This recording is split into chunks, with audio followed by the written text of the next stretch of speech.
friends. We had a call for no heat, and we kept burning up these solid state ignition transformers on these Beckett burners at this location. So we're looking at inconsistencies in the power coming in. If you lose the neutral, I guess it's bad for these solid state ignition transformers. They don't like it, and they pop. So, you know, there's capacitors and shit in there, so that's not good. We went through and we had water ingress into the electric meter outside, which we don't like. So we got some butyl putty on that to seal that up.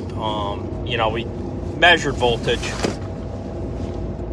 to make sure we didn't have an imbalanced load. That neutral needs to be in the middle of those two lines. That's a big issue. If you lose your neutral, that's called a floating neutral. That's why a lot of the cheap generators blow stuff up, because the neutral is not 120 volts between both legs. So that does happen if you got a lot of corrosion, or if you got a broken neutral. That can happen.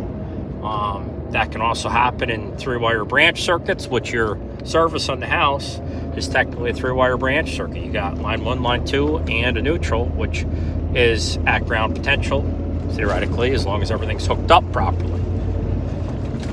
So, you know, we load up one leg and we look for voltage inconsistencies between the neutral and line 1 and the neutral and line 2 with the load on here, and everything looks good. So we're happy, and he's got heat, so I could tell him he's running all right. There is some corrosion, but that happens, especially with stuff being outside and whatnot. You're gonna have some corrosion, especially on older services, but no reason to be alarmed.